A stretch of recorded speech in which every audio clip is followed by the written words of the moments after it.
6th birthday to Liam.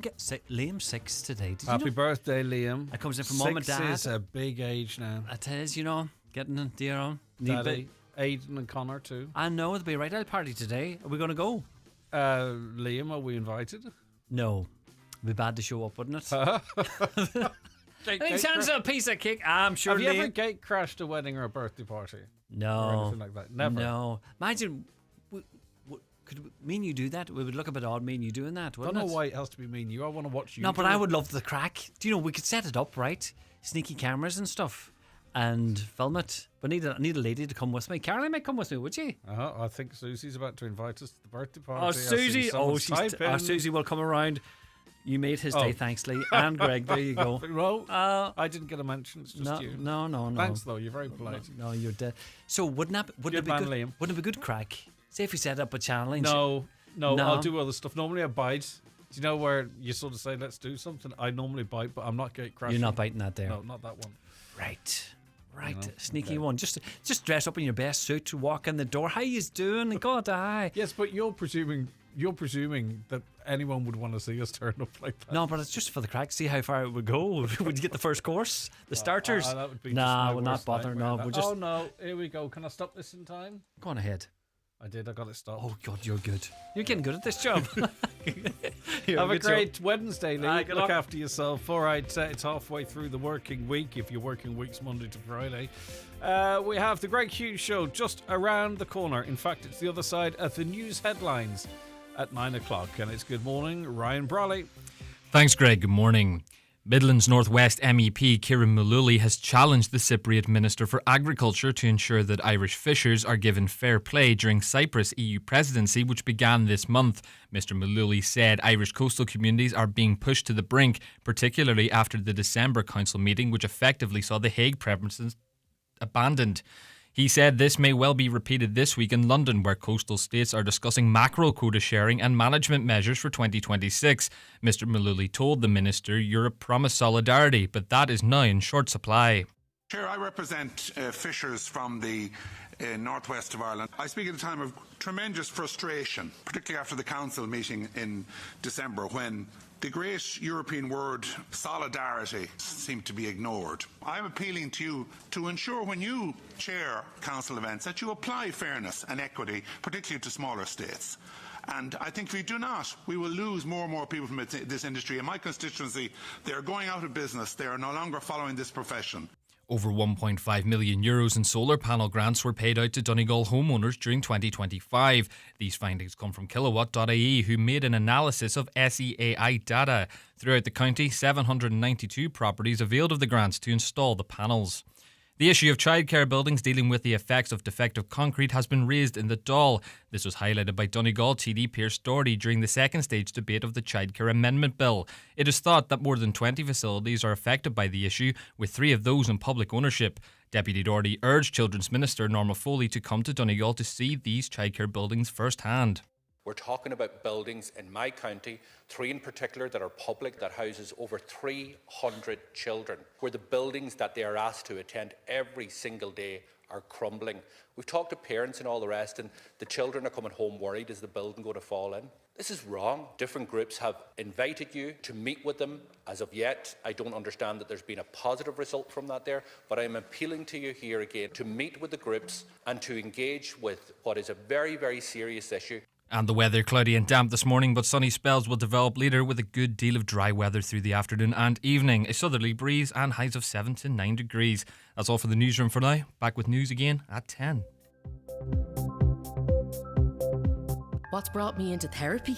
Phone watch alarms. They're ruining my life. I used to be able to run a successful burglar boot camp. We produce some of the finest burglars in Ireland. But now, all my students are terrified of phone watch, and so am I. With their damn 15 seconds response time, 24/7 monitoring, the app, camera motion detectors, wireless video doorbell. I might never be able to burgle again. Get the alarm Burglar Sphere for just €59. Don't be alarmed. Be phone watched. Offer ends January 31st. Monitoring fees and terms apply. The Talk of the Northwest, the Greg Hughes Show on Highland Radio.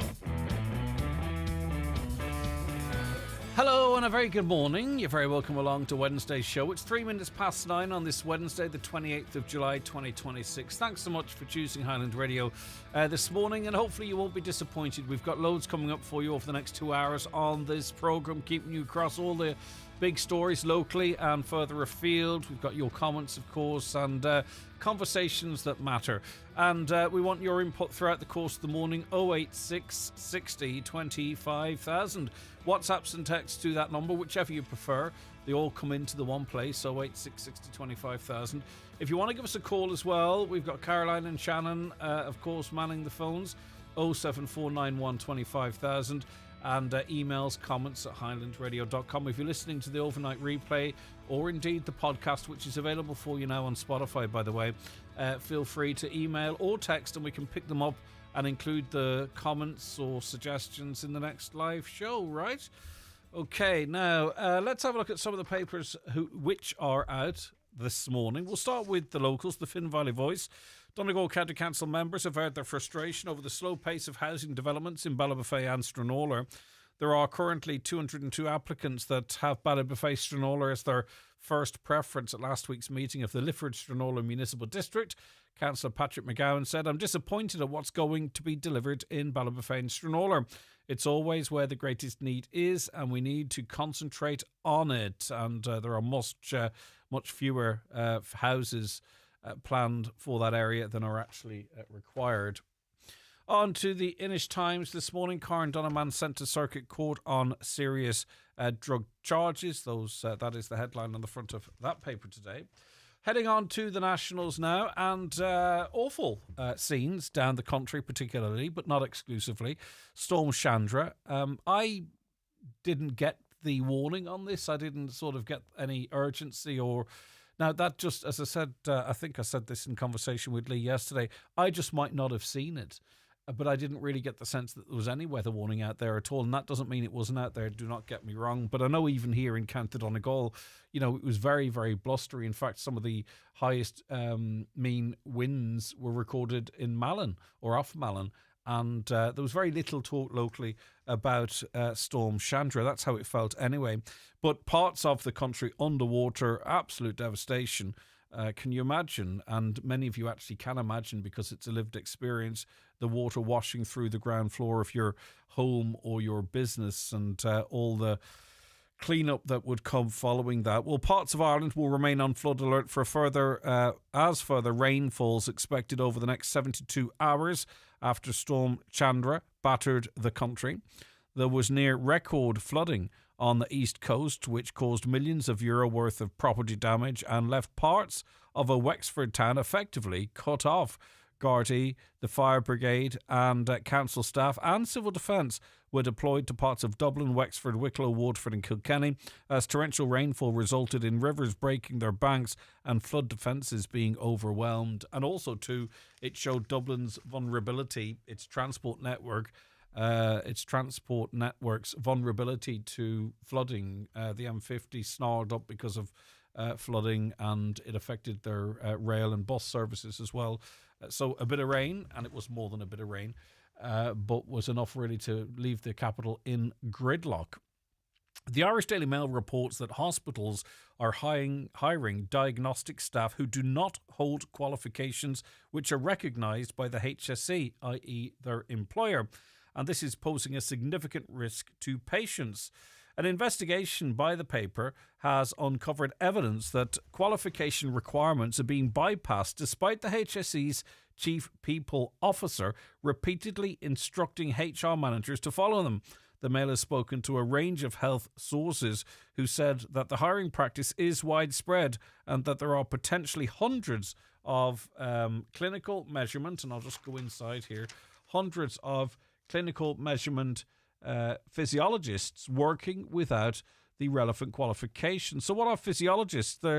They clinical measurement physiologists are healthcare professionals who conduct a range of diagnostic tests on patients in the area of neurology, cardiology, respiratory, GI and vascular. The tests are used to diagnose patients with a particular condition.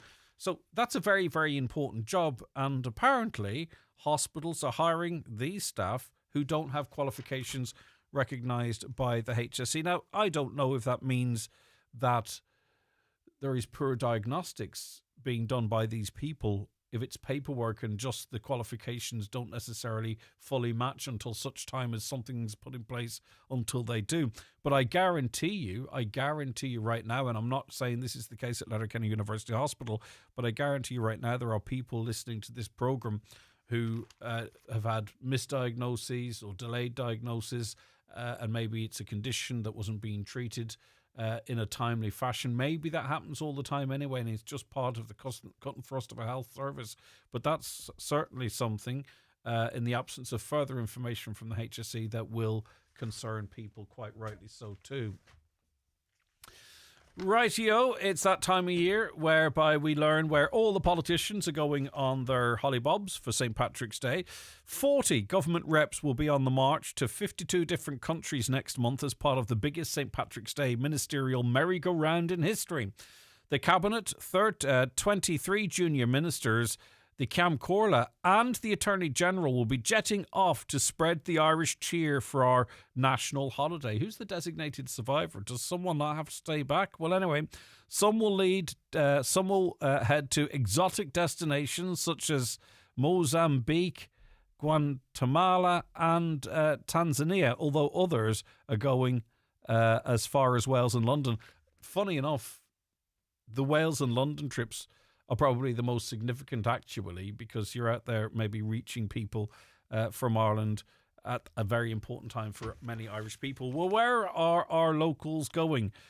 Junior Minister Charlie McConalogue, he's going to Thailand and Vietnam, so he's busy. He's going to be going to both. So obviously very important work to be done out there. Marion Harkin, she's a representative for a small part of South Donegal. She's going to France and Morocco.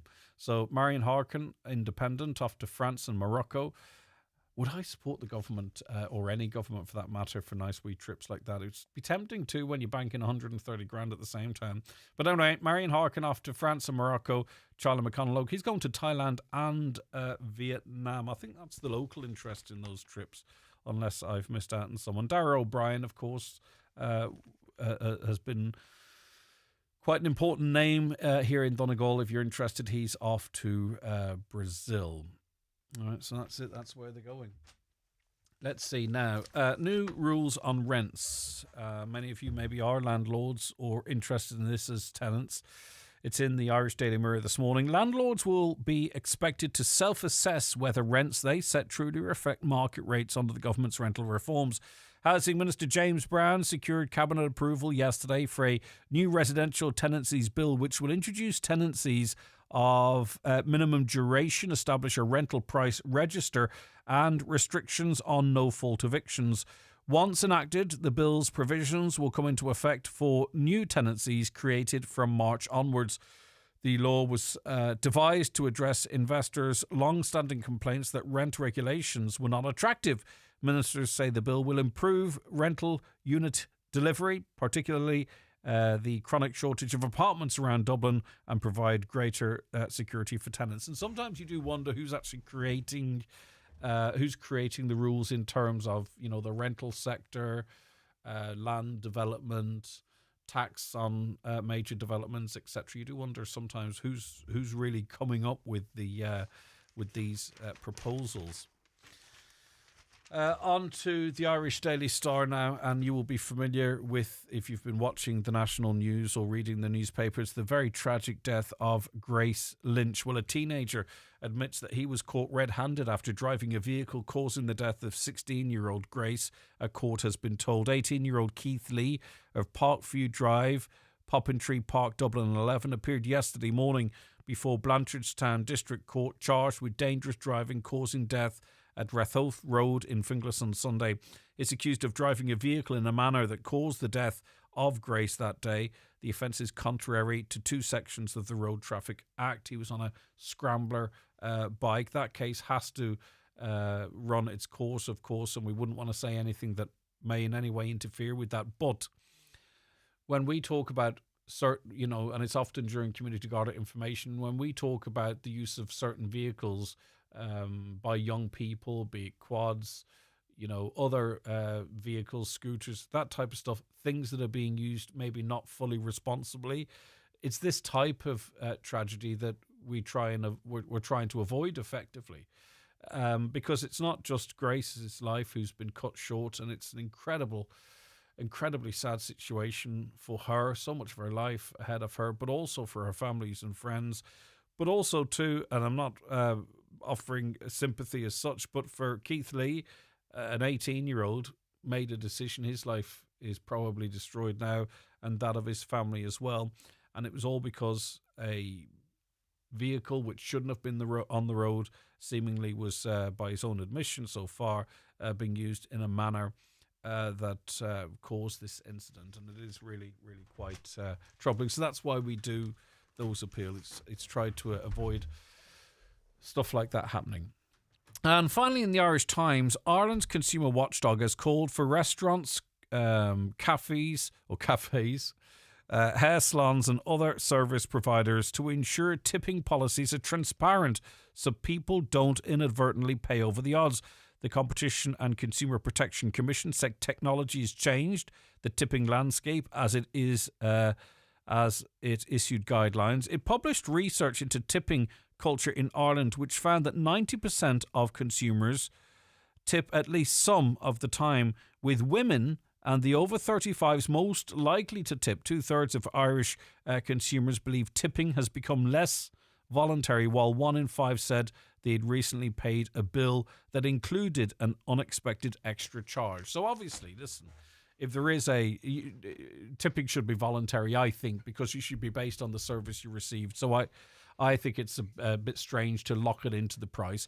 But what's your views on tipping more generally? Are you inclined to tip? Maybe you tap now or Revolut or use your card, right? Do you always make sure that you've got a little bit of cash on hand to tip? Or do you not put it in with the card payment because you might think that it goes to the employer and doesn't find its way down to the employee?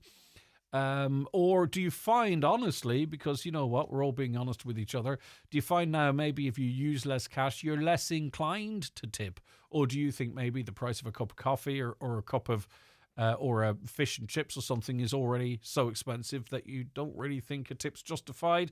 And if so, is that fair on the worker who might be working at minimum wage, or if they're a certain age, well below minimum wage of an adult, and maybe they rely on their tips? So 90% of us apparently do tip at least some of the time. Do you? Don't you? Is there a reason why? Why not? Maybe you've worked for many years in the hospitality or retail sector, and you've seen a change in pattern, maybe since cash became used less than we have now with sort of digital payments and so on and so forth. Be really interested if you have any comments in relation to that, or anything for that matter that we flagged there in our run through some of the newspapers today. The Greg Hughes Show on Highland Radio. Text WhatsApp 086 60 25000. Call 074 91 25000 or email comments at highlandradio.com. Newspapers are kindly supplied by Cosgrove Centra, Mountaintop Letterkenny. Now with the new look Mountaintop Diner. The Greg Hughes Show, brought to you by Kelly's Toyota. With over 50 years of experience, trust us to help you on your electric journey. Drivers know what trouble sounds like. No. Okay. Forward. Oh no. Oh please no. Oh no. That's why they get cover from Ireland's soundest car insurance provider, SuperValue Insurance. Thanks for calling us, Finn. And don't beat yourself up about it. Sure, I'm driving 10 years and parallel parking still baffles me. Get a quote from SuperValue Car Insurance to get 10% off online. And we'll even throw in €40 in vouchers. T's and C's apply. Vouchers include two €20 or €40 spend. This car insurance is underwritten by AXA Insurance DAC. SuperValue Financial Services DAC, trading as SuperValue Insurance, is regulated by the Central Bank of Ireland. I'm Fionnuala Fibre O'Farrell Flynn, racing across the country to keep up with NBI's fibre rollout. Over 50 broadband providers are using NBI's network to bring high-speed fibre broadband to homes across Ireland. So from Ballyliffin to Ballybuffet, homeowners can pick whatever package suits their needs and still get all the benefits of rural Ireland's dedicated fibre broadband network. Connect at nbi.ie. MBI is delivering the government's national broadband plan. Another connection. Oh, I knew I shouldn't have worn heels. Well, are you excited about your first day? I'm sure the teacher will be lovely.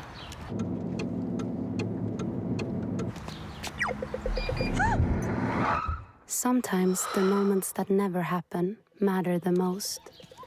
And with safe space technology, the Volvo EX90 sees things you might miss. Meet the Volvo EX90, designed to be the safest Volvo car ever made. Learn more at volvocars.ie. It's that time of year again. Time for the Highland Radio Birthday Bash. Come celebrate with us at the Mount Errigal Hotel on Tuesday the 24th of March for one massive night of live music and great crack. Music on the night from Mike Denver, Jimmy Buckley, Patrick Feeney, Aoife Neal, myself David James and the Tumbling Paddies, all together for one unforgettable show. That's the Highland Radio Birthday Bash, Tuesday the 24th of March. Tickets now on sale at highlandradio.com. Highland Radio Time Checks brought to you by EirGrid, the operator and developer of Ireland's electricity grid. EirGrid, powering up communities, powering up Ireland. The time is... Now, the time's just about to turn 20 minutes past 9. We're joined on the programme by Councillor Jerry McMonagle. Good morning, Jerry. Thanks for your time today. Yeah, good morning, Greg. Good morning to all listeners. Now, you've been asking Donegal County Council to review its homeless policy in a bid to provide more regional accommodation and more pathways to bring people into long-term accommodation. What was this off the back of, Jerry, and what problem are you highlighting and trying to resolve? Well, it's multiple problems, Greg. Actually, it's a lack of housing. The growing number of people who are homeless but are not recorded. The fact that as part of that strategy, we've adopted that we have two very well run and managed hostels. Unfortunately, one's in Bundoran and one's in Letterkenny.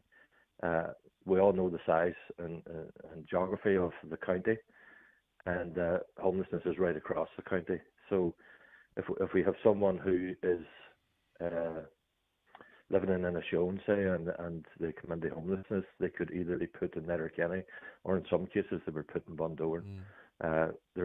If there's families, if there's children involved, they could be put in either Letterkenny or Bundoran, and their schools that they would have attended would not be in these areas, and that would be a whole massive upheaval for the children as well. There's then just the lack of social housing. I know we are in a massive building programme, but it may be another 6 to 12, 18 months before that's fully realised, the benefits of it. And in the meantime, we have a social housing remediation scheme that has yet to be passed by the government, and we have 80 houses which are currently vacant. We probably have hundreds of people here living in houses which are intolerable and not fit for habitation. And the houses that are going to be coming on stream are more than likely going to be used to house these people in these deplorable conditions. Are you on about defective concrete block houses, Jerry?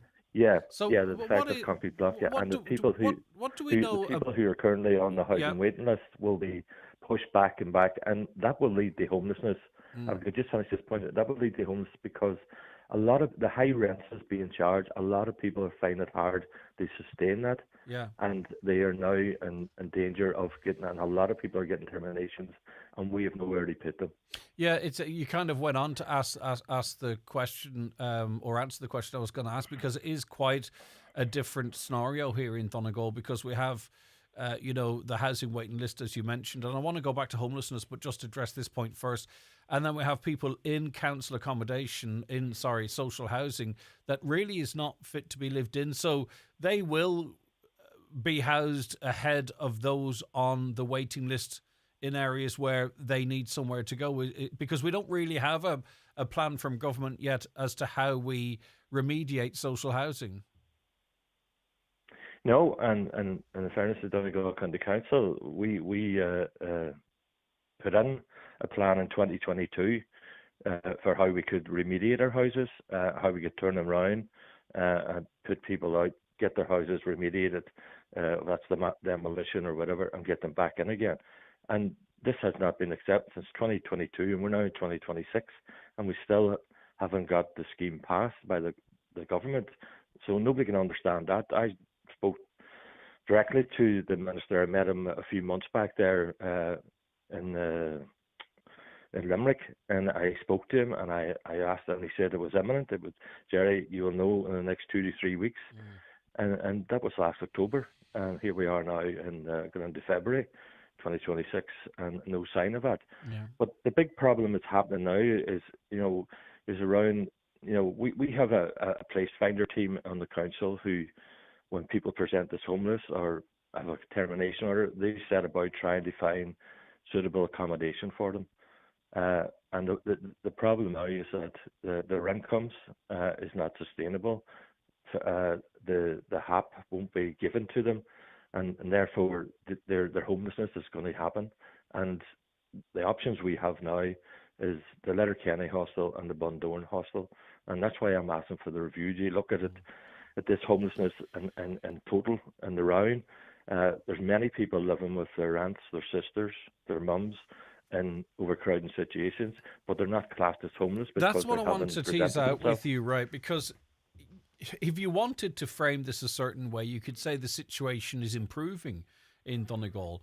The last figures I saw, 164 people homeless across the northwest. In Donegal, 45 people were accessing emergency accommodation in November. These figures were released earlier this month, down from 50 at the end of October. So, but we all know that that's not homelessness in this county. So if they're the official statistics that we're working off of, Jerry, how do we actually deal with the problems? You're quite right. We all know couch surfing, staying in boxed rooms, people doing whatever they can to try and keep their children in the school that they're accustomed to. We know fine rightly it's over 45, but if that's the figure that we have to work with, how do we come up with solutions? Because it all looks relatively rosy compared to the reality. Yeah, and you're not classed as homeless until you actually present yourself at the council offices and say, I have nowhere to live tonight.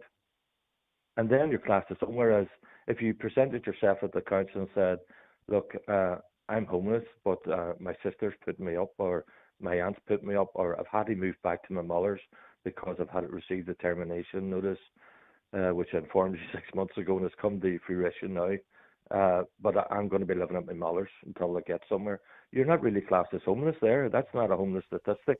It's only when you're out and you're homeless and you're there, they only take that right. There's nowhere to go tonight. They're homeless.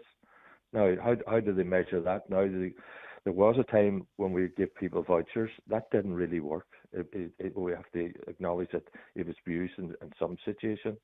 But we're in a worst case scenario now because we have the defective blocks. We have a strategy that, while it works for some people, it doesn't work for everyone. We have many reasons people become homeless through, well, there's been addiction problems, mental health issues. And while the hostels are good for accommodation, I don't know about the wraparound services and how good they are. And then if someone has an addiction or a mental health issue, goes to a hostel and there's other people in it that might make them feel uneasy. So look, there's a number of, I think we need the review. The strategy there now since 23 and it'll be till 28. And we're mid-term now. I think it's a good time to review it, but they look at all the problems that we have in this county. There's two things too that can we do it better? Are particularly, it doesn't feel right. So, given an example of someone who quite simply has to move out of their house in Inishowen, for an example, it's uninhabitable. Mold and all that kind of stuff. If they present to the council could theoretically and maybe in reality say to them, that's okay, well, we have some accommodation for you in Bundoran, which is, if you travel to Galway from Mallinhead, most of your journeys in Donegal, or at least half of it is, right? So and they refuse that because clearly it's not practical. That looks like, or they could be put down as saying, well, the local authority tried to help you and you refuse that. That's one issue. And another issue as well, and I'm sure you get these contacts all the time as we do, people, young families, maybe one parent, get notice from their landlord that they're going to be evicted in 2 months, and they've spent a month trying to find alternative accommodation. They can't find it. No one will take the hap, etc. And they go to the council. The council say to them, well, you're not homeless and we can't even really help you until the day that you leave the accommodation that you're in. So that's just stockpiling problems. So there's two further things that's really wrong, it seems, or feels it's really wrong with the system in our county. Yeah, and that's the one of the reasons as well, you know, why I'm looking for this review, that not everything's perfect, and there's not boxes for everyone or every problem. We need to get imaginative at times. We need to look at how we can do this. Like, we've been banging the drum for a number of years now around modular homes to facilitate people who are living in defective block houses, to facilitate the remediation when that comes. And that has been annually, monthly, weekly being resisted by the council, by the department. They're not funding it, and they're not going to fund it. And you have to, it begs the question, why? Because this is a problem we've seen for years that was coming down the road at us. It's at our door now.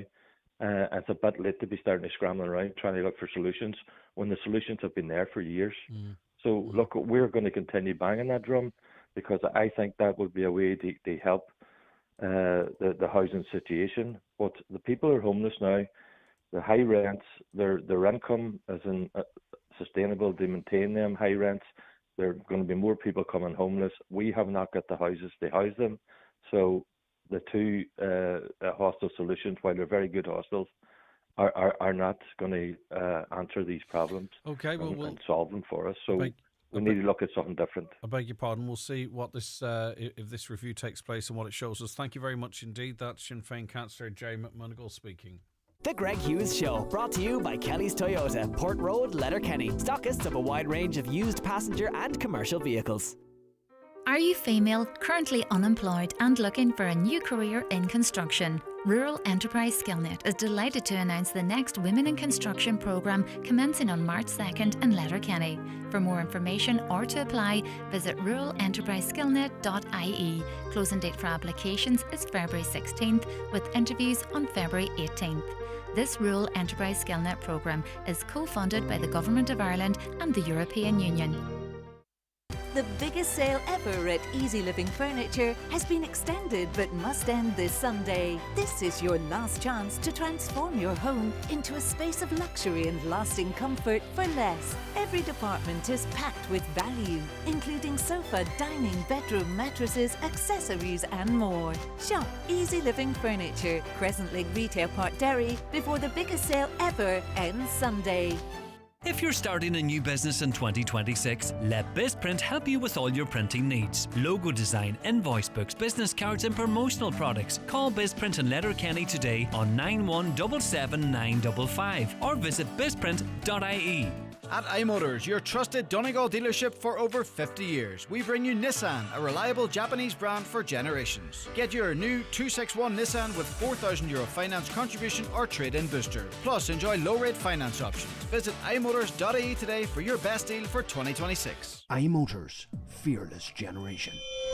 Granny, did you hear what I said? If you've been saying, what was that? A bit more lately, it might be time to have your hearing checked. At Connect Hearing, we don't just fit hearing aids, we help you hear life again.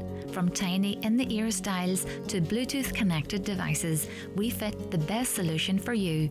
Call 074 911 3296. Connect Hearing, connecting you to life. Donegal County Council is holding a public drop-in event on the draft Anclohan-Lea-Dunloe area plan today, Wednesday the 28th of January at the Anclohan-Lea-Dunloe Public Services Centre between 4 and 8 p.m. And all are welcome. Okay, joined in studio now by Marty Morrissey. Marty, good morning to you. Good morning, Thank you Greg. so much for joining us. This is becoming an annual event, I know, which I love. It's great. Any excuse to come to Donegal, even when it was pouring rain last night or freezing cold this morning. I know. So it's beautiful. You just don't know. But by the time you leave here, it'll be something else. I see it's brightening up. Well, any excuse to visit the people of Donegal. I love coming here. So, well, and you're going to not get always arrested on football days, so it's yes, great. Exactly. You're going to get a respite anyway because you've joined forces again with Clest to Travel, and you are creating the perfect holiday. It's another multi-party in Spain. Yes. From the 1st to the 8th of October 2026. And whilst that might seem a long way away, No, it's not that far away at I'm all. scheduling stuff for February now. And it's like, no, it's going like this, isn't it? So talk to us about the Mardi Party in Spain. And I don't know about you, Greg, but when I was in school, I was dying to get the hell out of it. And then when you leave school, oh my God, you know, want things to kind of slow down, stay the way they are. You know, there's no need to get a year older. You know, just take your time. Yes, I'm going to.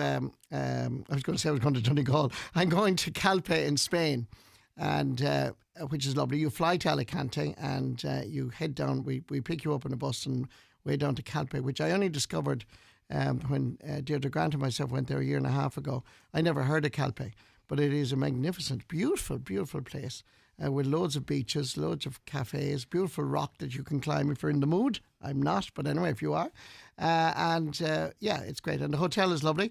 But to tell you about the event, I mean, I'm always tweaking it. And this year I'm bringing, I've invited Johnny Logan.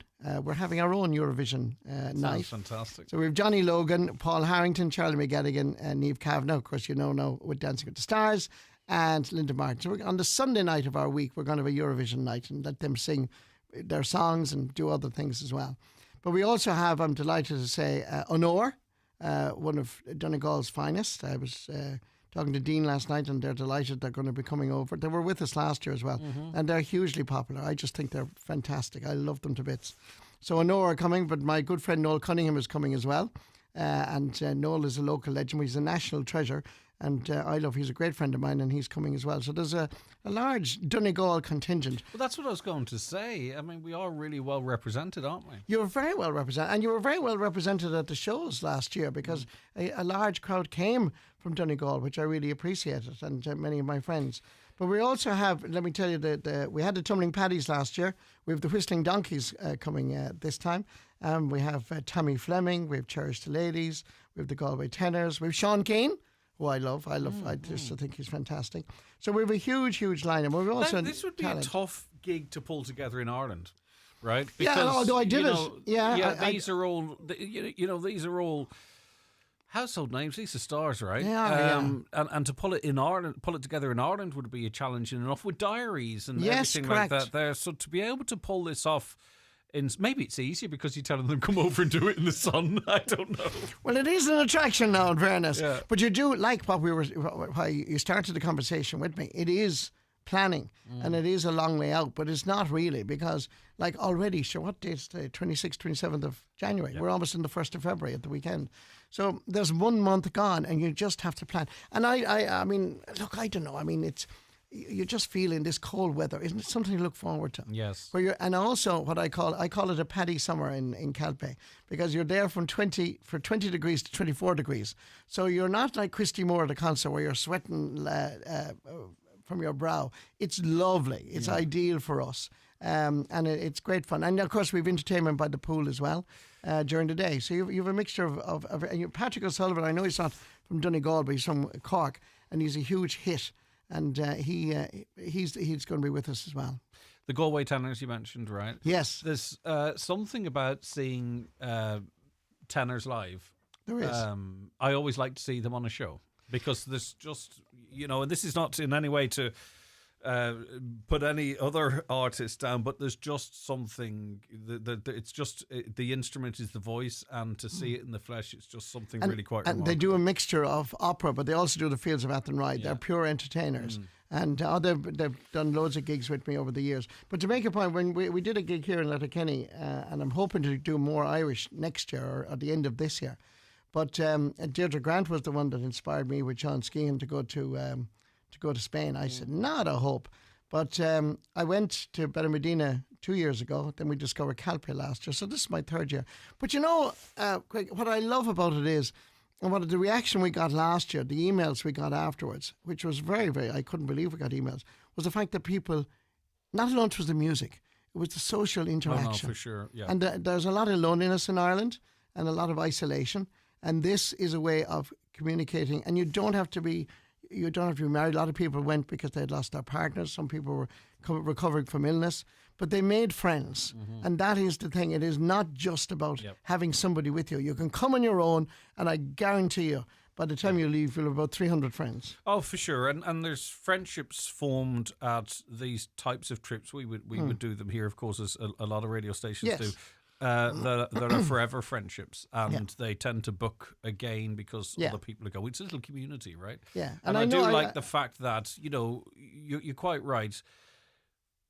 It can be a big step if, say, for instance, you lose someone close to you, right? It can be a big step to get out into the world and live your life. Well, here's a way of doing it, and we're all in it. It is. I totally agree with you, Greg. I mean, this is what I discovered, that, I don't think people are going out as much as they used to since COVID. But this is more than just a music. And you have, in fairness, if I may say, you've got top artists. Whether you like the Eurovision, or whether you love Liam O'Connor, who's the Guinness Book of Records for the button accordion, or you love the Whistling Donkeys, it doesn't matter. It is more of the meeting for breakfast, the meeting for lunch, the walking down the beach, and just talking to people, and suddenly you realise, God, I know your man, and I know his cousin, and all this sort of thing. And you get out of yourself, and I think that's important. The price points... you've struck it really good, because I'll tell, there's nothing in it for me. I'm not on commission, but I just really find it quite interesting that you've managed to pull it together. So return flights to Alicante, your airport transport, 7 nights accommodation, and that includes breakfast and dinner each day. It's not just evenings as well. There's entertainment each afternoon and people milling about the place. There's a real celebrity feel to it. Don't worry about that. Noel Cunningham will deliver that at the very least. Every single time. Entertainment on 6 of the 7 evenings. You're going to be there, of course, emceeing. And the price point's $1,599 per person. Now, if you were to book something for June or July without all the entertainment and something relatively modest, because I've been looking, you're at that price point, if you know what I mean. And, you've still got very pleasant weather in October. Oh, gosh, you have. As good as all summers. Oh, 100%. Well, I don't have summers. But when I say all summers, I'm talking about the sun shining. Yeah, right. Not the Oh, no, summers. don't worry, I'm with you on there. Yeah. And that's the thing I said about Calpe. I mean, it's not hot. It's 23, 24, 25 degrees. So it's lovely. You can go for the walk during the day, or you can lie by the pool, or you can down by the beach. And the beaches, there's miles of beach, and they're good beaches, and there's lovely walks. But, and if you want to go into Alicante for a day, it's only half an hour, 40 minutes down the road. But the price point, as you say, I think it is great value. And I don't know how Deirdre Grant and Celeste Travel do it, but they do it. I don't have any magic on that. Yeah. And Deirdre Grant, as you know, is a Letterkenny woman, is a Donegal woman. So she's one of your own. But she has the magic. I don't know how she does it, but she's brilliant.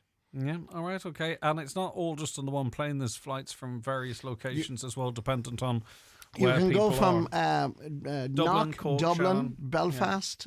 You can come down to Shannon. You can go down to Cork if you really want to, or Farnborough. Yeah. But certainly Dublin and Belfast are probably yes. If I can read out, just if you do want to book, and Deirdre's tied up for the next couple of days, so if you ring the Dublin number, if you don't mind, it's 01 833 6935. That's 01. That's Dublin number 833 6935. Or email Deirdre at CalestaTravel.com. And at this point, a deposit gets you away, doesn't it? It does. Yeah, so Yeah, 100%. €250 secures your place. And it is a first come, first served basis. I presume the number's on infinite either. And to be honest with you, Greg, because so many went last year, it's kind of flying out the door. And I haven't had a chance because of work.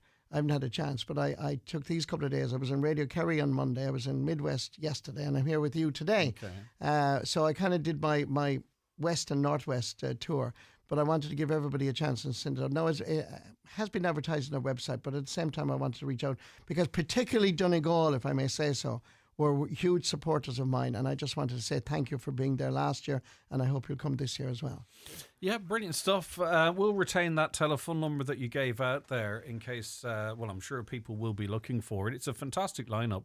Noel Cunningham, Sean Keane, the Tumbling Paddies, Cherish the Ladies, Honor, the Galway Tennis, Johnny Logan, Paul Harrington, Niamh Kavanagh, Trevor Sexton and Ger O'Donnell. And you can see there's going to be, as Marty mentioned, a Eurovision theme on one of the nights as well, which is great. I mean, to hear Johnny Logan sing Hold Me Now live. 100%. And all the Eurovision and rock and roll kids were Paul Harrington and Charlie McGettigan, you know, and I mean, Hold Me Now and all those. You can go through the whole lot. You can go through the So I have to say the reaction is phenomenal. So I would suggest if you do, look, it's your call, whoever. If you'd like to come, I'm telling you, whether you're on your own or you're bringing friends or you're bringing your husband, your wife, your sister, your brother, you'll be more than welcome. So that's 018336935. While I'm here, Greg, can I just talk about hidden hearing for 1 minute? Yes, of course. Because it's kind of tied up with the Marty Party, because I find that, you know, if you have a hearing difficulty or you're worried about it, Hidden Hearing is a wonderful organisation. And you know what I find is when I go into loud bars myself at this stage, I kind of say, what? Yeah. Do you know what I mean? And you're kind of, and you're saying, I don't want to say anything. No, and I'm getting older. No, I'm not going to say anything. But what Hidden Hearing do is phenomenal. And they have clinics in Letterkenny here with Mike and Ashling and Killybegs. But there's a 7-point plan, and you go in, and it's totally confidential. And I saw them operating at the ploughing championships. And my grandmother, God be good to her now, the last couple of years was frustrating. But now it's like James Bond. You have this little thing on your fingertip. And I had a friend of mine who was a sound engineer, and we were trying to be the fancy DJ when we started off in our teenage years. And he had it for 6 months before he told me. I didn't even see it.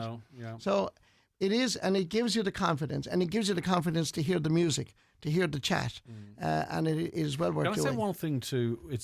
Often it's framed as doing it for yourself, right? And you should do it for yourself. But I'm speaking from my own experience here with my parents. If your family are getting on to you to do it, right? Because they're only starting to say it now. It's because it's getting frustrated. Yeah. People are getting frustrated. You're repeating yourself. Yeah. The telly's much louder than is comfortable for other people in the house. People resist it for a variety of reasons. If you can't do it for yourself, and I'm thinking of you, Dad, if you can't do it for yourself, do it for someone else. Correct. Because it is frustrating. It's frustrating. And people do get impatient. You know, and my dad was very clever. You would swear when he was in the pub he could hear everything. Really, yeah. Couldn't hear a thing. But he could act as and you do develop mechanisms for sure. that you say, all right, good man, Greg, good man, Marty, whatever it is, and you haven't a clue what's being said. There's so much stuff in life that there aren't solutions for. Yeah. And here's one we have. But here is one, and there is no stigma anymore. And I mean, over in February they're giving free wax. You might have a hearing problem at all; it just might be a wax problem, and you can go in and get it done, and it's perfect. Yeah, exactly. You know, and you know, I understand, because they used to be, maybe back in the day, they were very, very big, and I still wouldn't see a stigma with them at all anyway, but back in the day they were big, and if you're a proud person you could see it as, I'm not getting old, but anyway, I just see them as glasses for your ears, and no one has a problem with glasses. That's a nice way of describing it, Greg, if I may say so. I haven't heard that phrase. It's like glasses for your ears. Well, I just made it up. 2-time Imro Award winner there. Oh, excuse me, I genuflect here in the studio. I didn't lift that up off the floor. Hey, come here, before I let you go. Donegal, Kerry and Ballyshannon. I don't know the significance of that game. Obviously, I think any team want to win a game. Where do you see Donegal in the All-Ireland shake-up this year? Oh, I see them big time, and I think I have been talking to Jim McGuinness lately, but the inclination that I have is that Donegal are going to aim for the league. They're going to try and get they'll try and win it. Yeah, I think they probably should. I think to do the world of good. And the way the system is now, that the gap between the league and the championship is so minimal that you need to be getting your form correct and right. Now, it doesn't always matter. I mean, Kerry have done it. Kerry have won the league. Jack O'Connor's done it 5 or 6 times, win the league, win the All-Ireland. And let's be honest, Donegal are not that far away. They are the All-Ireland finalists, and they are the Ulster champions. But it would be nice to win a national title. Now, ultimately, Greg, we all know that by the time it comes July and August, nobody gives a hoot about the league. But it is a national title, and when you're at this stage of the year, I think it is invaluable to get that rhythm. I could never understand, because winning is a habit, I believe, and it doesn't matter in what competition. And at the very, very top, I could never get my head around the idea of preparing to fail. Yeah. Because effectively, if you say, right, we'll secure Division 1 status and then blah, blah, blah, right? Yeah.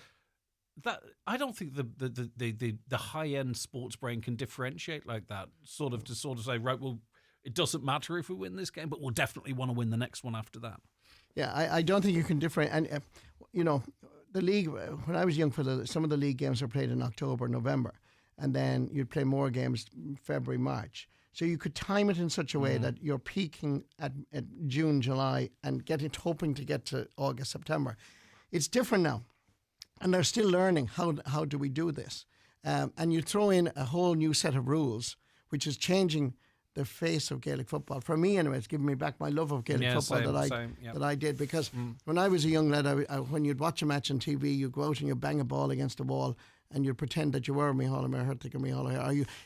In the games I played out in the lawn, I always scored the winning goal in the last kick of the game. It was an amazing sequence of results.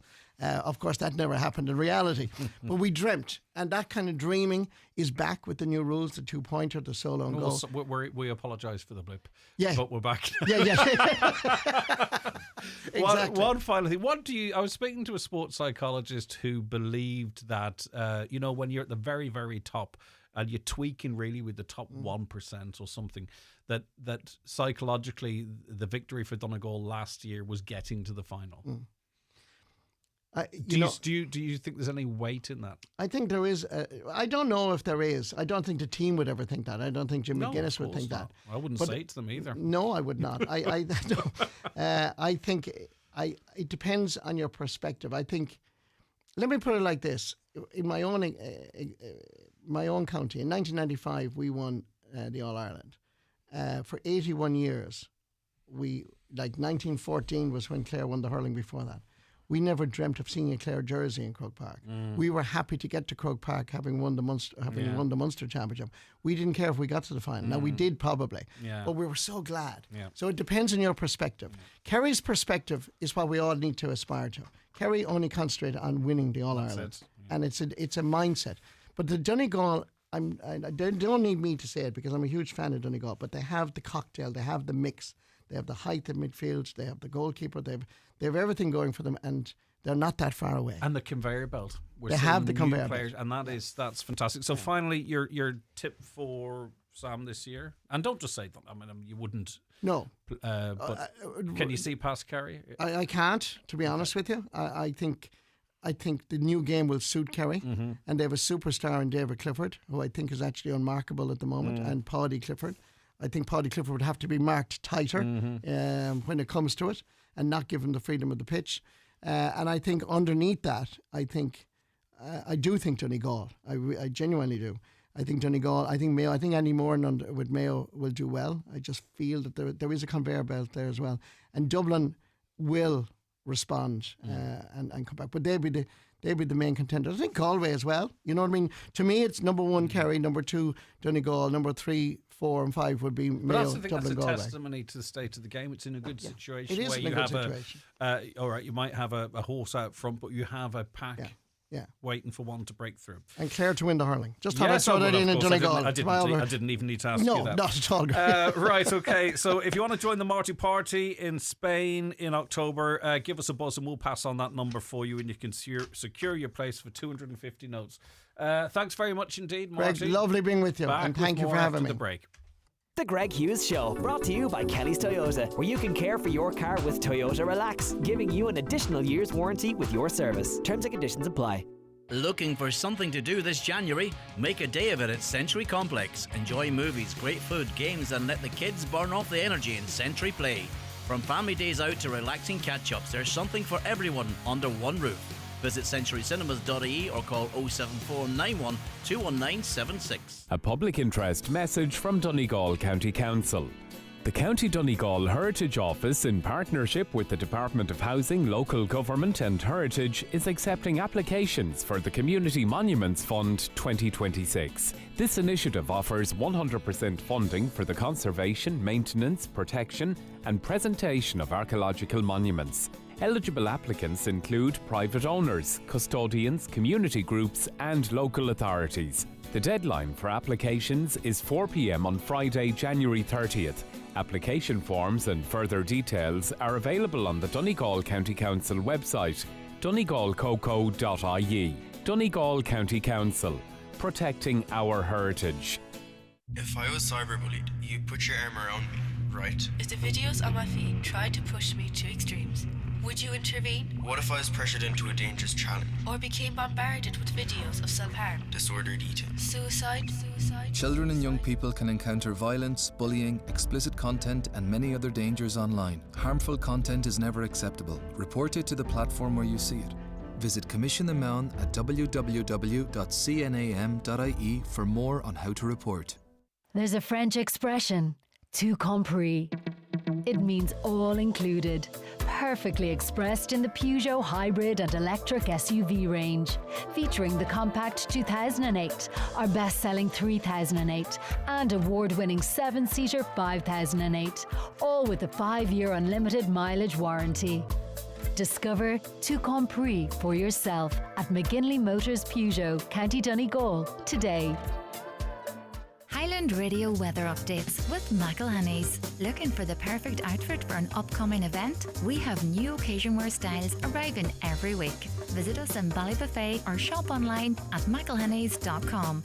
So the cloudy and damp conditions are starting to give way to sunny spells developing later, with a good deal of dry weather through the afternoon and evening. That breeze will be southerly in direction and temperatures of 7 to 9 degrees. Some of your comments coming in so far this Wednesday morning. On the issue of tipping, I don't tip.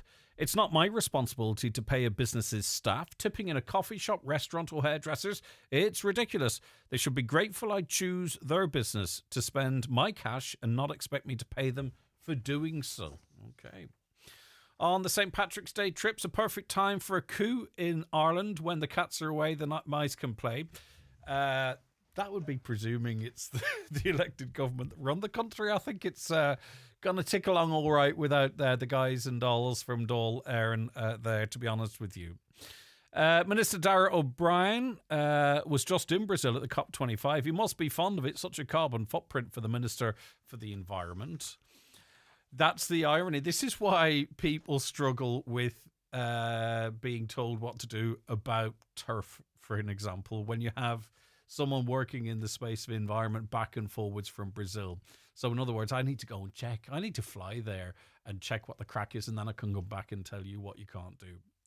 Greg, the Navy's Ellie George Bernard Shaw ship is in Rathmullen Pier on regular occasions, and I often like to take the grandkids to see it. Over the years, I can't help but notice the rust on it.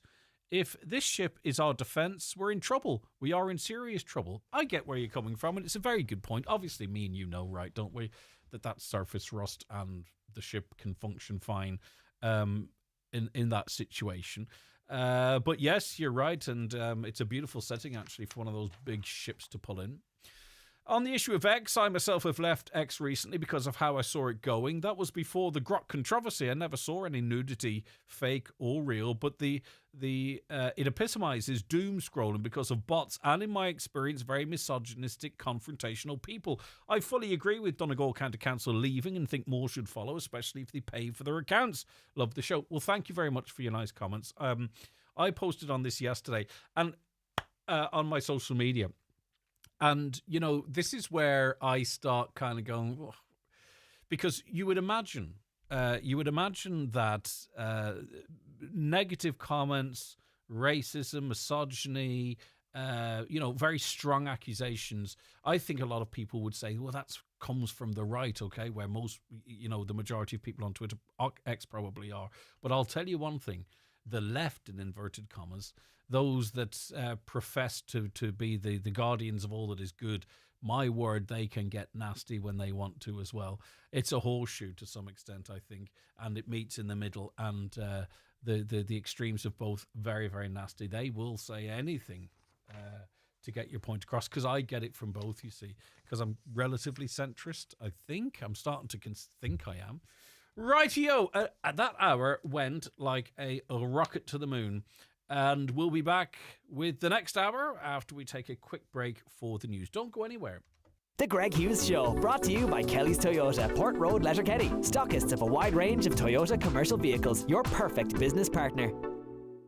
Tradweek returns to Letterkenny, presented by the Regional Cultural Centre and An Greenan Theatre. From the 24th of January to the 7th of February, the festival brings together leading traditional, folk and contemporary artists for concerts, talks, workshops, storytelling and family events. For more info, see regionalculturalcentre.com. Based in Donegal Town, Donegal Waste and Recycle provides a fast, reliable bin service across the county. With affordable plans for homes and businesses, we make waste collection easy and dependable all year round. For trusted local service, visit donegalwasteandrecycle.com or call 074 974 0130. Donegal Waste and Recycle. With 56 post offices across Donegal from Lifford to Letterkenny and an award-winning Irish customer service team, An Post Money is the only current account that's truly local. Start your financial year the right way. Pop in to your local post office or download the An Post Money app today. An Post Money, making better happen. Terms and conditions apply. A monthly maintenance fee applies. An Post is authorised by the Minister for Finance to provide payment services and is regulated by the Central Bank of Ireland in the provision of such services. Trade up for 261 with Opel and drive into a new year in style. Discover the Corsa, Mokka, Astra, Grandland and the all-new Opel Frontera. It's back and ready to test drive. With a 5-year unlimited mileage warranty, flexible payment options and a €1,000 trade-up bonus across the entire Opel car range. It's the perfect time to find your new Opel at Manor Motors Opel. See manormotors.ie for details. At Eclipse Cinemas, Bundoran and Lifford Strabane, the stars shine brighter. This isn't just a trip to the movies, it's a VIP experience. Sit back in luxury as your favourite pizza, Yummy. hot food and a cold drink are delivered right to your seat in any studio. But for the ultimate treat, step into the Director's Lounge, our most popular destination. Enjoy the film, enjoy the food and savour the experience. Only at Eclipse Cinemas, Bundoran and Lifford Strabane. McGowan Hearing, one of the longest established audiologists in the Northwest, now have weekly clinics in Letterkenny, Buncrana and Carndonagh. Book your free hearing aid consultation at one of these clinics or with audiologist Darren McGowan in your own home. Call 07191 00208 or visit mcgowanhearing.com. Live, on air, online and on the Highland Radio app. This is Highland Radio News. Good morning, it's 10 o'clock. Donald Kavanagh at the news desk. Midlands Northwest MEP Ciarán Mullooly has challenged the Cypriot Minister for Agriculture to ensure that Irish fishers are given fair play during Cyprus's EU presidency, which began this month.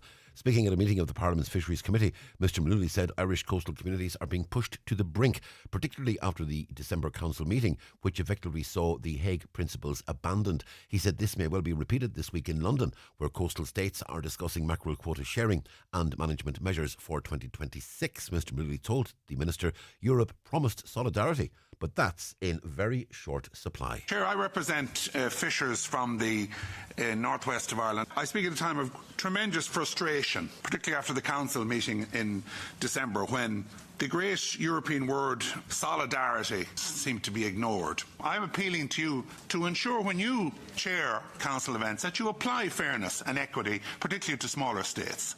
And I think if we do not, we will lose more and more people from this industry. In my constituency, they are going out of business. They are no longer following this profession. Children's Minister Norma Foley is being urged to come to Donegal to see childcare buildings affected by defective blocks. It's thought more than 20 facilities are affected across the county, with 3 large publicly owned facilities in a particularly serious condition. The issue was highlighted in the Dáil by Donegal TD Pearse Doherty during the second stage of the Childcare Amendment Bill. Deputy Doherty told Minister Foley children can see what's happening and it's having a psychological effect on them. We're talking about buildings in my county, 3 in particular that are public, that houses over 300 children, where the buildings that they are asked to attend every single day are crumbling. We've talked to parents and all the rest, and the children are coming home worried, is the building going to fall in? This is wrong. Different groups have invited you to meet with them. As of yet, I don't understand that there's been a positive result from that there, but I'm appealing to you here again to meet with the groups and to engage with what is a very, very serious issue. Mortgage drawdowns last year reached the highest figure since the peak of the boom in 2008, with first-time buyers continuing to drive the mortgage market. A report today from the Banking and Payments Federation of Ireland says there was almost €14.5 billion worth of mortgage drawdowns in 2025. BPFI Chief Executive Brian Hayes says they expect continued strong demand this year, but he said housing supply is still an issue. If you look at the year-to-year figure in terms of volume, it's up about 7%, and in value terms, it's up about 17%. So I think it's a very strong outturn for the year, and I think the other major standout is that 60% of all new mortgages are going to first-time buyers. The first-time buyer market is doing well, notwithstanding the pressure on prices that, of course, that a lot of younger people are facing. The Taoiseach is due to make a formal state apology to people who suffered abuse in industrial schools. A package of additional supports for survivors will include health, education, housing and funeral cost supports. The Department of the Taoiseach says the date for the formal apology will be scheduled in the coming days. The chair of the Christine Buckley Centre, Fergus Finlay, says survivors have been waiting years for the state to properly acknowledge the abuse they suffered. There were endless promises of action. Successive Taoiseach said this must never happen again, that we have to learn how to respect and value survivors and understand what they went through. But not a lot has happened. So it took a hunger strike by 4 very determined people, Miriam Moriarty-Owens, Mary Donovan, Mary Dunleavy Green and Maurice O'Connell, outside Leinster House, which went on for weeks before eventually a package was put together. Over €1.5 million in social panel grants were paid out to Donegal homeowners during 2025. The findings come from Kilowatt.ie, who've made an analysis of SEAI data. Throughout the county, 792 properties availed of the grants to install the panels. 2025 saw a slight increase on the 2024 figure, where 672 installations took place at a cost of over €1.4 million. And 4 men are due in court today, charged in connection with Operation Lakefront. It's part of an investigation into concerns over whether procurement processes were followed at a statutory body in the east of the country. With more, here's Quisha Connolly. The investigation dates back to 2018 after concerns were raised regarding procurement processes at a statutory body based in the east of the country. The Garda Anti-Bribery and Corruption Unit, along with officers from the Kildare Division, questioned and arrested 10 people in connection with the case. The Director of Public Prosecutions has since directed that 178 charges should be brought against 4 people. The 4 men, 3 of whom are aged in their 40s and 1 in his 70s, are due before Blanchardstown District Court later this morning. Cloudy and damp this morning, but sunny spells will develop later with a good deal of dry weather through the afternoon and evening. Expect highs of 7 to 9 degrees Celsius in a southerly breeze. That's Highland Radio News. Back with headlines again at 11 o'clock. Check all the day's news on highlandradio.com. But for now, from the news team, good morning. The obituary notices this Wednesday morning, January the 28th. The death has occurred of Bridie Doherty, Jimmy Rowe, née O'Donnell, Killard, Malin Head. Bridie's remains will leave Eamon McLaughlin's funeral home today at 1 p.m, going to her home. Funeral from there on Friday at 11:30 a.m. for 12 p.m. Requiem Mass in Star of the Sea Church, Malin Head, followed by burial in Lag Cemetery. Requiem Mass can be viewed live on Eamon McLaughlin Funeral Director's Facebook page. Family flowers only, please. Donations in lieu if desired to Breast Cancer Ireland, care of any family member or Eamon McLaughlin Funeral Director. The death has taken place of Mairead Lafferty, Rockhill, Port Nabla, Dunfanaghy. Her remains will be reposing at her sister Grania's residence at Rockhill, Dunfanaghy from 6 p.m. to 10 p.m. today and from 12 noon to 10 p.m. tomorrow. For family and neighbours only, please. Funeral Mass in Holy Cross Church, Dunfanaghy on Friday at 12 noon. Burial afterwards in Doe Cemetery, Creeshla. Mass can be viewed live on mcn.live. The death has taken place of Joe McGee, Rusky, Newton Cunningham. Joe's remains are reposing at his lit residence today and tomorrow from 12 noon until 10 p.m, with rosary both nights at 9 p.m. Funeral from there on Friday at 10:30 a.m, going to All Saints Church, Newton Cunningham for 11 a.m. Requiem Mass, which can be viewed on churchservices.tv. Interment afterwards in the adjoining cemetery. Family time on the morning of the funeral, please. Family flowers only, please. Donations in lieu of flowers, if desired, to the Newton Cunningham Community First Responders, care of any family member. The death has taken place of Norman Pinkerton, Gort Glebe Raffo. His remains are reposing at the family home today.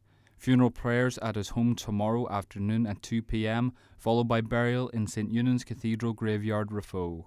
Family flowers only please. Donations in lieu if desired to the Emergency Department, Letterkenny University Hospital, care of any family member or Terence McClintock, Funeral Director. The death has taken place of Mary Kate Brown, Eden Infa, Glandies, reposing at her home in Eden Infa from 2 p.m. until 8 p.m. today. Funeral Mass will take place at the Church of the Holy Family, Eden Infa, at 11 a.m. tomorrow morning, with burial afterwards in the local cemetery. The death has occurred of Dominic Michael McDermott, Ballyhillian, Malin-Head, and formerly of Manchester, UK. Dominic's remains will repose at his home today from 2 p.m. until 9 p.m. Funeral from there tomorrow at 10:20 a.m. for 11 a.m. Requiem Mass in St Mary's Church Lag, followed by burial in the adjoining cemetery. Family flowers only please. Donations in lieu if desired to the Irish Cancer Society, care of any family member or Eamon McLaughlin, Funeral Director. For family information and more details regarding wakes and funerals, please go to highlandradio.com. Highland Radio. Choose technology. Choose versatility. Choose experience. Karcher pressure washers. Now available at your local hardware and electrical retailer. Choose Karcher. Where the conversation starts. The Greg Hughes Show on Highland Radio. So, as we've been mentioning over the course of the morning, we haven't been mentioning, we've been asking your views on tipping, and I'll get to some of those comments on the moment. But it's off the back of some information disseminated by Simon Barry, Director of Research and Advocacy and International Competition and Consumer Protection Commission, the CCPC. Good morning to you, Simon. Good morning, Greg. Thank you so much for joining us. Right, so this study has thrown up some interesting findings, I think most people would agree, in terms of our tipping culture here in Ireland, which is very different to, say, for instance, the United States' tipping culture. It's not as formalised here. Exactly. So we're very aware in the CCPC that new technologies are playing a really important role in the way that consumers live their lives, but also in this case, how they engage with different service providers and how they pay and how they tip. So we're hearing more from consumers about their experiences in this area, and hence we decided to undertake this research in order to better understand consumer behaviours and attitudes and experience as they encounter them, especially in relation to some of these new technologies which are changing the landscape of tipping. Yeah, and I think really what the consumer want, what's the public want, is a very clear situation. What's included, what's not included, which terminal is for paying generally, what might be a tipping terminal, what happens if you tip while you tap, for an example. Does that money find its way to your server, or what's the policy? Except transparency, I think, would alleviate an awful lot of probably what we're going to be going through. 100%, and we in the CCPC are huge believers in the importance of transparency in all markets, in all settings, because it's transparency and easily accessible information that allows consumers to make a free choice about what it is that they would like to do and what it is that they would like not to do. And in this case, the key principle underpinning the guidance that we're issuing to service providers across hospitality and other personal service areas is that consumers must be able to easily choose whether or not they tip, and if they choose to tip, how much. And that's the underlying principle. Exactly as you say, the guidance that we're issuing today and on which we're engaging with industry stakeholders is to prevent accidental tipping by making sure that any tipping terminals that they use are kind of separate and clearly labelled. And for the payment terminal itself, tipping should be easy to avoid.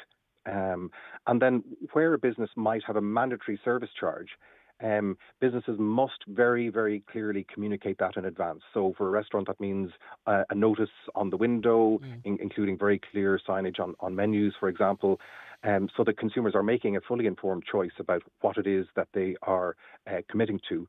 And where a service charge is optional, it's really important that businesses don't automatically add such optional charges to a bill. Those must only be levied on a bill after the consumer has explicitly agreed. In other words, it must be opt-in, not opt-out. So they're the key messages to businesses and service providers out there.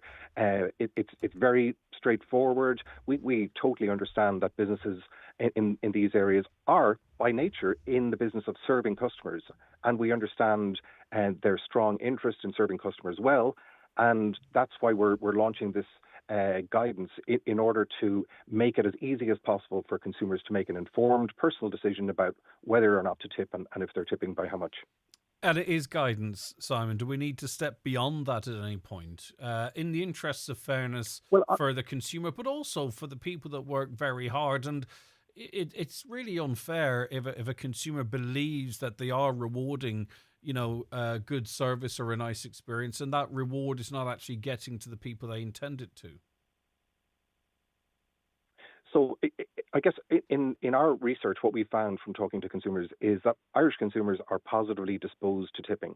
So 9 in 10 consumers have tipped at least some of the time in their recent encounters with these type of service providers. What they are saying, and they also, in the way that they think about their approach to tipping, they have a very clear way of thinking about it, which makes a direct connection between the decision to tip and how much, and the quality and the extent of the service that's provided. So I guess that's the foundations which consumers are bringing to their tipping decisions. But they are saying, in many cases, that they believe tipping is becoming a bit less voluntary, and that they would like to see businesses make it easier to opt out of tipping. So that there's some of the key messages that we are sharing today, and we're trying to, I guess, work constructively with industry players. It's our experience that businesses are there to serve customers, and what we're trying to do here is to help traders ensure the consumers have all the information that they need before tipping, and to guard against accidental non-compliance with the law in circumstances where that happens. Simon, thank you so much for your time. Simon Barry, Director of Research, Advocacy and International Competition and Consumer Protection Commission. Thank you. On the issue of housing and renting, many of you have messaged in. Very true. Family of 5 in the house, renting the last 15 years. Both work full-time. It's impossible to get a mortgage to buy a house, even though we're paying rent every week. We don't know what we're going to do, as there's nowhere to rent, and anything that is up for renting, cheapest €1,500. This country is a joke. You'd be as well not work, as you're better off with benefits than you are entitled to, that they are entitled to. It's not always the case. I understand the frustration. I really, really do. Why don't we count someone's rental payment record, though, as an ability to afford a mortgage? There was talk of doing that in other countries. Why don't we do it here? It should be factored in. It should be included when applying for a mortgage. If you've paid your rent consistently for 15 years and it's increased, and that should prove that you're able to pay a mortgage. I think it's really unfair that it doesn't, because it would feel less like wasted money, I think, if you felt that this rent was going towards your ability to get a mortgage. Do you know there is that sense sometimes that rent is dead money? I'm paying £1,500 to rent someone else's house, but I could get my own house and pay $1,150 a month, have £400 left over, and have my own place. That's not fair. It feels like it's wasted money. So why don't we have a system whereby your rental payment history works very much in your favour in terms of your ability to pay a mortgage? Hi, Greg. The housing crisis is primarily the result of long-term policy failures to plan for predictable demand growth and deliver sufficient housing supply. For years, construction lagged well behind population growth, while the state also accepted asylum seekers and people fleeing war zones at levels that exceeded available housing capacity. Instead of addressing this backlog through accelerated building, planning reform and infrastructural development or investment, the burden is increasingly being shifted onto the private rental sector. Not all landlords are large investors or corporations. Many are ordinary people who use hard-earned savings to purchase or build a single property as retirement or pension income. Rising costs, mortgages, interest rates, insurance, maintenance and compliance are already pushing small landlords out of the market.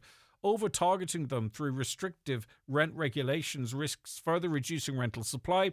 ultimately worsening affordability and availability for tenants. Sustainable solutions must focus on increasing supply, not penalising one group for systemic failures. Thanks very much for these comments, by the way.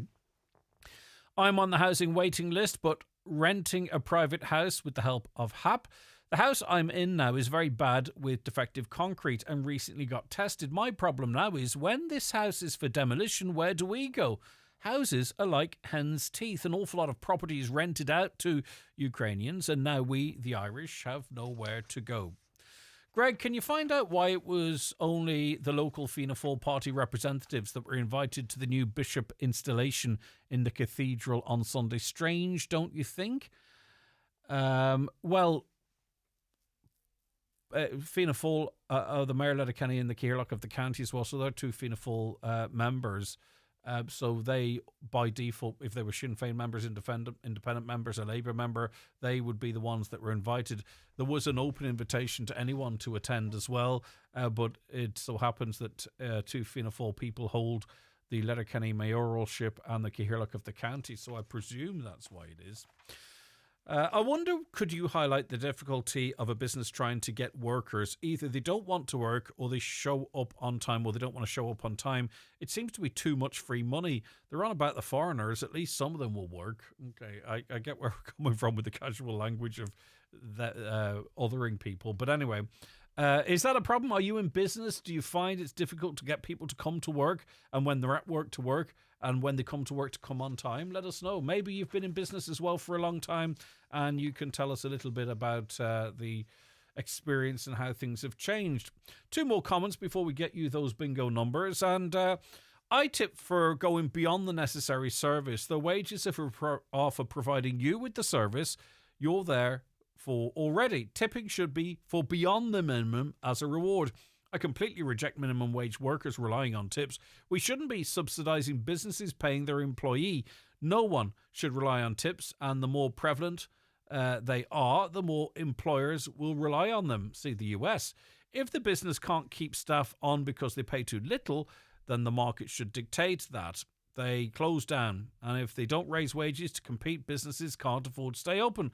Maybe pressure will finally be placed on the government to force utility and rental prices down so employers can afford to properly pay their employees. And finally, just for now, on St. Patrick's Day morning, it's an absolute joke our government ministers running here and there for St. Patrick's Day. There's no call for it. Are they completely stupid and not see the problems we have as Irish people? It's just a jaunt for them. And Minister Charlie McConalogue should be ashamed of himself heading to Thailand or wherever, and his own people at the pin of their collar on a day-to-day basis with day-to-day problems. Stay here and deal with our issue, not the world's. It's time for Vision Ireland Bingo on Highland Radio. It's Wednesday, the 28th of January. You're playing on the blue sheet. The reference number is S3. It's game number 5. The numbers are 5, 76, 83, 32, 72, 73, 19, 81, 43, and finally 89. Phone your claim to 9104833 before midnight, leaving your name, contact number and the name of the shop where you purchased your book, and we'll call you back the next working day. Get all your Vision Ireland bingo information at highlandradio.com. Treat yourself to great food and good times at the Mulroy Woods Hotel with their new bar food menu served 7 days. Savour a main course and drink for just $18.95 on Wednesdays and Thursdays, or enjoy Sunday lunch only $26.95 for 3 courses at the Mulroy Woods Hotel, Milford. If you're considering making some changes in your home, visit the Big January sale now on in McGinley's Furniture, Letterkenny. There's great reductions in every department, with big savings on suites, beds, mattresses, living room and dining room furniture. Also on occasional furniture, including lamps, pictures and mirrors. That's all in the Big January sale, now on at McGinley's Furniture, Portlink Business Park, Port Road, Letterkenny. See mcginleysfurniture.com. If you're fitting a new kitchen or replacing some tired appliances, now's the time with the Ben Sweeney Euronics Kitchen Bundle. Get a single oven and hob, integrated dishwasher and fridge freezer, wash machine and tumble dryer, all for just €2,000. Other kitchen bundles are available on request. Call us today or visit Ben Sweeney Euronics, Port Road Letterkenny, in the shopping centre, Dunlow. The Greg Hughes Show, brought to you by Kelly's Toyota, home to Ireland's best-selling car brand, combining standout styling and engaging drive and class-leading efficiency. So I don't really care what the County Council does on social media, if the truth be told, but it was proposed that the council come off X, and effectively it looks like they're going to do it. And I wrote on social media yesterday, just to put it into context, that Donegal County Council leaving X, a strange move in my opinion. Like all social media, it has its bad actors, but it remains an important space. I believe it was critical in getting the DCB scheme, for all its faults, on the agenda and played a role in the surgical hub issue as well, because I was able to use it for my platform to tag in national politicians to the point where they couldn't ignore it. Anyway, it's also been, I think, very important in spreading the message of this county from a tourism and products perspective with the likes of the Buy Donegal and Love Donegal initiatives. If you look at the statistics, each council tweet reaches hundreds, if not thousands of people. Now, there's not always an interaction, but you can see how many are being reached. So there are citizens who get their information from X, and I would be of the view that they deserve that information there too. I think it's also an important place for the public to hold the local authority to account. And in its absence, it opens the way for unofficial accounts and misinformation. X is hostile. I know myself, I've been there. And also this recent trend of AI nudification, absolutely disgusting. And we spoke about that extensively on this programme. Absolutely horrible. But we can't hide from the fact that most social media platforms face similar issues as well. You can go on Facebook and see one page dolled up as another, i.e. some pervert walking around a beach with a 4K camera on his head. I presume it's a he. And it's about wonderful walks on a beach, right? Well, really what it's about is capturing women and children, I'm sure, you know, in bikinis and stuff like that. That's on Facebook, right? So it's everywhere. And X is one of the worst offenders. The one thing I've noticed, though, most opposed to leaving X seem to be more left-leaning politicians. The Greens proposed a motion in Dublin, and the Dublin City Council is coming off X. It's the only local authority outside Donegal that's doing so. In this county, it was proposed by Micheál Collum, and I think supported then by Declan Meehan. I'll get clarification on that, but I believe that was the case. Okay, so I'm sure they won't mind me saying that there might be more left-leaning politicians. I think too, though, this does leave the council an easy, convenient exit strategy, but it is also a very useful resource to get real-time emergency alerts, the weather, road closures, water outages, that type of information. So what will be the impact then on the likes of hashtag promotions, and also to how do we hold the local authority in that space accountable for its actions? Now, for that post, as controversial as it is, I was effectively accused of being a paedophile. That's what Facebook's like, right? Because I had that conversation. That's effectively what one woman effectively suggested by merely daring to have the conversation. But I don't care that much either. It's not a campaign of mine. I don't actually care that much either because I'm not really on X anymore.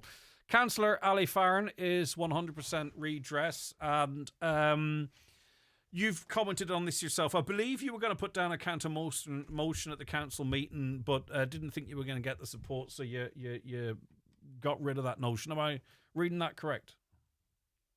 Yeah, that's fairly correct. Like the way the council works is people come in and they put a motion, and usually they get support. They have a seconder, and that's the way it works. But for some controversial issues, there might be a counter motion, like the screening of the 100 or the DCB block. They got their knickers in a twist, and there was a whole aggro about it. But there was none in relation to going off Twitter. And Twitter, you know, it is what it is, you know.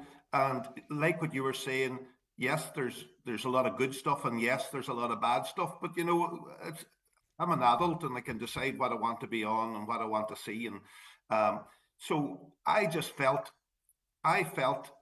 that, you know, for the council to be coming off Twitter was shooting themselves in the foot. It was a way of getting vital information out quick. It's a, you know, like if you look back on the council's Twitter account, like it tells you about storms, tells you about when the gritters is out, tells you about jobs that's coming up. And as you mentioned there, the likes of the Love Donegal, the Buy Donegal, we had T-Bex in the county a few weeks ago or a few months ago to promote the county. And they would have been using Twitter and we were tagged in with Donegal.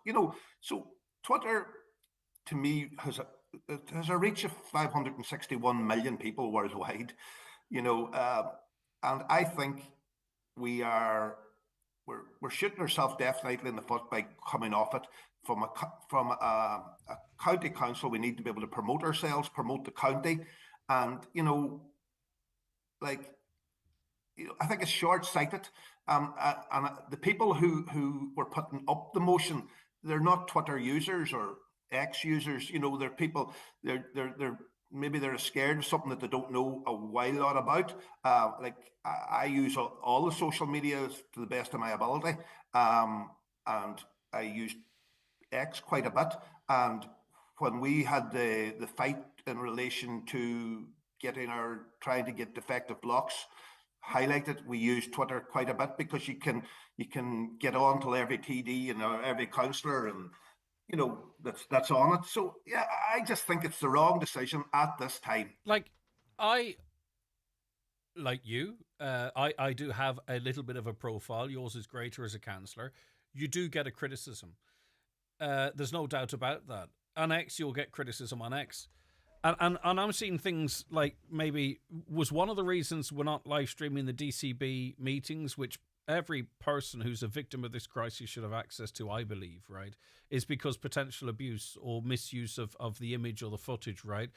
Unfortunately, that is 2026. I hate that. Should we not, though, be, as a people, I hope it's very clear to anyone who listens to this show very regularly that the thing I find most abhorrent of everything is the abuse of children. It is absolutely horrendous, but also to the abuse of women particularly, and we talk about it so extensively on this show. What would mean something to me is if emotion was used to call on the government to exercise its power to police all social media. I'm on about the nudification that happens on Gemini, the nudification that happens on ChatGPT, the dodgy Facebook pages painted up as somewhere else, the exploitation of our children through TikTok and the algorithms that damage their mental health and give them restricting children's access to porn sites. Where's the motion in relation to that? This makes it look like we're doing something, but there's a whole wealth of danger and hurt out there, and I believe motion should be saying, we have the power as an Irish people because we house these places to try and clean up what is the Wild West, Ali. And I think it was a missed opportunity and really is a distraction. Makes us feel like we're doing some? No. We're taking the council out of a place where they can be held to account, where they can spread information. Yeah. You've nailed it there. Yes, there's a lot of bad things happening in X, but also there's a lot of things that are good and enjoy. I've flicked on X this morning, and the first thing came up was a football match. I for my sons, I support Everton, and I get all the feeds to do with Everton and things like that. So I don't get any nude stuff at all. I'm not saying it's not there, and as I say, listeners were asking me to shut up about this nudification stuff because I found it abhorrent, but I don't see any of that stuff. I see it. I get it from time to time. Do you? The Okay. chance one eye when it comes up. But ultimately, the question here is: should Donegal Council have come off X just because? And I don't think that is the way forward. I think last year, I think the Donegal County Council, they won Council of the Year or whatever, and you don't win things like that by not telling the world how good you are. And I think if we're a rural county. It's 99 miles from where I am in Mallinhead to Bundoran, big county, and we need to be able to get news out and information out, and that is just one form of doing it. There's people who's not on Facebook anymore, and Facebook's probably one of their biggest. But there's people who never put on Facebook. The younger people are probably more on Instagram and things like that there. But there is a cohort that use X, And like what you just said, you know, it's. I think it was a wrong move. I And just it find wasn't myself in. opposed by any I find other myself in this councillor. horrible situation in that I'm. It almost sounds like I'm defending X when I'm not, but I do understand social media and I know what goes on across all social media because I have an interest in social media, and it's everywhere. It's disgusting, and it's not to defend this, but X is being investigated now by the EU Commission. We house the X offices in this country. Surely you work from within. This is what we're always being told, that you work from within and try and resolve stuff. And if there are problems, you know, get Elon Musk out of the ownership of X then. Bring it back to what it might have been at one time. Or is this because it's kind of anti-establishment X to some extent, really, and people don't like it? There is certainly, you know, there's certainly a lot of that to do with the people who own it and one thing and another. But the motion that we had on Monday in front of us, and I don't want to go down the road about is it you know, all the other things. The motion was simple: for the Donegal County Council to come off X. I thought, like, you know, for a county council to promote themselves was a stupid move. And so what if they do come off it? Like, what's going to happen? You know, is it going to affect the owners of X? Not one bit. Yeah, but you see, the thing about it is, right, where if you are public facing at all, where you get your biggest criticism is on X, right? And it's not always hurtful or racist or whatever. You get called out. So obviously, it's in everyone's benefit if you're an elected rep or a council to get out of that space, because that's where you're going to be held to account. That's not where you're going to get, oh, fantastic work. You're going to get a comment saying, yeah, but why did such and such a person block the recording of DBC meetings? So obviously you of course you don't want to be on that. We should be closing down Highland Radio, you know, because, you know, for everybody that comes on here and says somebody's doing brilliant, there's other people coming on to say they're not. So, you know, is that going to be the way forward? That if you have an opinion, you can't use it. You know, like you're people criticize you all the time. Do they? Because you said X and you said Y or whatever. But you see, people can migrate to Blue Sky, where a lot of politicians have gone. Not a lot of politicians, a lot of journalists. Okay, now Blue Sky is incredibly liberal, and I'm not sure that that's fantastic either. I think some of the stuff that's accepted as normal and promoted actually could be really quite damaging to the very groups of people that we talk of. So, you know, this echo chamber, so shut down one echo chamber and everyone move to another echo chamber as if that's a good thing. Anyway, it's a fait accompli. I'm not going to mention it again. I just thought it interesting that you had what you had to say about it. And sure, on we go. As I say, I'm not going to lose any sleep. I don't really use Greg, it. before you go, like, you mentioned Love Donegal. Like that's been massive for promoting this county. I think it got, according to the Donegal website, 99 million hits that got, and over the weekend that it was on, it was over 125 million views.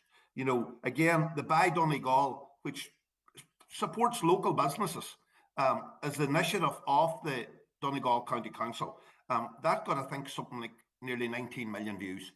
You know, so it's important not to just, because a point of principle, people want off X. I don't think it was the right thing to do, although they've agreed now to do it. And maybe as a rookie politician, I should have been better prepared to have a counter argument on the day. Well, if I was on an X now, I would be posting under that statement, a rookie politician, you've been at it for a few years now, you should know better. Well, there you go. Am I offended? No. All right, listen, come here. Good luck to you. Thanks very much indeed, Ali Farron. There, as I say, it's the thing about it is by merely me opening this question, I was accused of it being okay to nudify women and children. That's the problem nowadays. You can't have a conversation without those types of accusations, and it's done to stop you speaking. it's done to stop you speaking, and it's not from particularly one area of the political spectrum. It's from all areas. If you don't like something, I can't remember what the word is, but there's a phraseology whereby you're having a debate with someone and it's how long it takes Hitler to be mentioned. I can't remember what the word is, but anyway, it happens, and you'll know the conversation. And it comes in really, really quickly. Well, the Hitler of our modern era is the accusation that you're in some way endorsing. A caller says ChatGPT and Gemini Nudify is a bold-faced lie. No, if you have the right instructions, both will do what Grok did and put someone in a bikini. I know that for a fact, and I don't know it for a fact because I did it. I know that for a fact because I checked it out before I posted. Not by putting anyone in a bikini, before anyone suggests that. I personally would support the call to come off X. It's one of the most anonymous account abusers you can come across, for sure, indeed. Yep, and that's why sometimes it's important to have official accounts, isn't it? That councillor is correct to read the county council coming off X. All the religious organisations in the world are on X to get their message of the gospel of Jesus Christ spread to the world, but they don't have to participate in the evil on it. I can go into a pub or hotel to eat a meal, but I don't have to participate in drinking alcohol because I choose not to drink alcohol. Lots of things go under the roofs of hotels, but I don't have to associate with it. And the Pope, very active on X, and he uses it because it is the space where Benjamin Netanyahu is, where Hamas is, where Iran is, all of those places. People sort of go, the narrative coming from, say, for instance, what was happening in Palestine, the narrative coming from Israel and Britain and Ireland to some extent, the truth was coming out via platforms such as X and Telegram, where people could get a connection. They were sending the videos of what was really going on there. So, again, no place is perfect, but you need an alternative to the mainstream media too, to some extent. But it is the wild, wild west. And as I say, it's not a hill I'm prepared to die on either. The Greg Hughes Show, brought to you by Kelly's Toyota, with a range of offers now available for 261 on our impressive lineup of hybrid, plug-in hybrid and electric vehicles. There are bank holiday savings waiting this week at Dunnes Stores. Find a refreshing deal with Coke Zero and Diet Coke 18-pack, now only €10. Stock up on snacks with selected Pringles range, now half price. Or enjoy our great value on selected Bird's Eye potato waffles, fish fillets and batter, chips and Goodfellas pizza. Mix and match any two for €6. Plus, save more with your 10.50 voucher. Dunnes Stores, always better value. Terms and conditions apply. Vouchers can be used on next grocery shop. DRS supplies. The biggest sale ever at Easy Living Furniture has been extended but must end this Sunday. This is your last chance to transform your home into a space of luxury and lasting comfort for less. Every department is packed with value, including sofa, dining, bedroom, mattresses, accessories and more. Shop Easy Living Furniture, Crescent Lake Retail Park, Derry, before the biggest sale ever ends Sunday. Thinking about a new car? Make it happen with a fast, flexible and affordable car loan from B&S Credit Union. With us, you own your car from day one. No hidden fees, no penalties, just straightforward borrowing you can trust. So why wait? Apply now at B&S Credit Union Ballbuffet. Visit bnscu.ie or free phone 1800 290 390, where our dedicated team will be delighted to help you. Loans are subject to approval. Terms and conditions apply. B&S Credit Union Limited is regulated by the Central Bank of Ireland. Here, would you look at Eco Enda? He's only after going and getting himself one of the new Skoda EVs. First he went vegan, then he got solar panels, now this. I'm sure he'd buy anything as long as he can get a grant for it. Must be from that county beside Monaghan. The new fully electric Skoda range. The kind of cars that get the neighbours talking. But only if you're quick. Check availability at skoda.ie. Skoda, let's explore. Skoda. Your local Skoda dealer is DMG Motors, Clar Road, Donegal Town. Telephone 074 9721396. Gertrude Houghton is a gambling support counsellor at Donegal Parent and Family Support Services, Stranola. Good morning, Gertrude. Thanks for your time today. Good morning, Greg. Right, we're talking off the back of a new study that has found that those who were exposed to gambling as a young person, as a child, more likely to become problem gamblers in adulthood. So monkey see, monkey do. That does influence us then. Yeah, I suppose that's no surprise to any of us working in this field. What this latest study that has come out yesterday has been saying. But that's not to say that everybody who's a problem gambler will have had parents who've gambled, that type of thing. But yes, there's strong links between childhood experiences of gambling and problem gambling in adulthood. And this study has backed up what's seen on the ground too by people like yourself at the coalface who see what's going on. Yeah, yes. And sadly, yes, a lot of the clients that I would see, not all of them, but a lot of them, yes, maybe grew up with where parents were going to arcades and they got used to that type of environment. Also, that sense of there was nothing wrong with this behavior either, and a lot of, like, up until December 2020, like 16-year-olds were able to go into arcades, gambling machines, slot machines, all of that there. Like, that law has changed now, it's over 18s. But they got used to that on their lunch breaks and things like that as well, Greg. And if it was tolerated, it's very hard then to break that habit as you get older. For some. I've been talking to on this program for years now about how children are being groomed to gamble with the likes of loot boxes, opening player card packs on football games, etc. You're starting to see that come through because, as I say, I must have first mentioned this 15 years ago. Yeah. Like, any of our children who are playing video games are going to be in contact with loot boxes. That's the reality now, Greg. So, like, if any of our children are playing video games, then they will have got experienced this where they will have a reward, at the end of playing a certain game, or else that they will have to buy more rewards, credits, whatever the case may be. So yeah, it's happening now in everything we do. And I just think it's great to raise awareness, Greg, and thank you for doing that this morning, just to let people know out there that gambling is a huge problem in our local areas. And it's the hidden problem, isn't it? It really is hidden because maybe, we see the impacts of alcohol or drug abuse. Maybe it's more apparent, but there's families listening to us now and, the fella or the woman or whatever the makeup of it might be, the pay comes in on Friday and it's gone Friday evening. Yes, sadly, that's the reality for a lot of homes today. In some cases, a lot of people leave their homes and go to different premises and do it. And for others, it's a silent one where they have the phone, the device in their hands, and they don't even have to get out of bed. They've got access to that. And before they get up, they could lose a lot of money.